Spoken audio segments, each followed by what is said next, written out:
ગૃહમંત્રી હર્ષ સંઘવીના હસ્તે કરાયું નવનિર્માણ સુરતના નવાલથાણ પોલીસ સ્ટેશનનું ઉદ્ઘાટન અને લોકાર્પણ।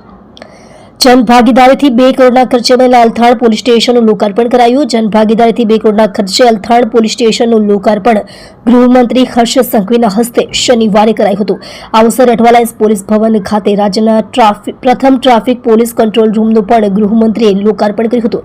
સેફ સિટી પ્રોજેક્ટ હેઠળ 800 સીસીટીવી થકી રિયલ ટાઈમ સુપરવિઝન અને ડેટા મેનેજમેન્ટ તેમજ 54 પબ્લિક એડ્રેસ સિસ્ટમ દ્વારા સૂચના આપી ટ્રાફિકનો નિકાલ કરાશે।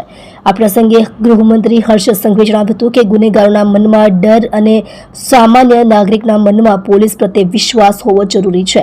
સાથે તેમણે કહ્યું કે પોલીસને આપેલી લાઠી ગુનેગારોને પાઠ ભણાવવા માટે છે, તેનો આવશ્યક ઉપયોગ કરજો। વધુમાં તેમણે કહ્યું કે કોઈ વડીલ મદદ માટે પોલીસનો સંપર્ક કરે ત્યારે તેમને પ્રેમપૂર્વક આવકાર આપવો જોઈએ।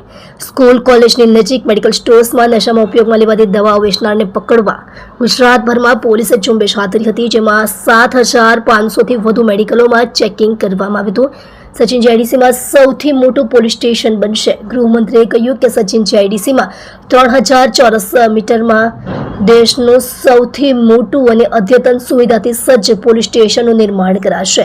હાલમાં સચિન જીઆઈડીસી પોલીસ સ્ટેશન જે જગ્યા પર છે ત્યાં નવું બનાવવા માટે જગ્યા ફાળવણી કરી દેવાઈ છે। આગામી દિવસમાં સ્ટેશન બનાવવા તૈયારી શરૂ કરાશે। સાથે 2 મહિનામાં ટેક્સટાઇલ પોલીસ સ્ટેશન અને અશ્વિની કુમાર પોલીસ સ્ટેશન પણ બનાવાશે।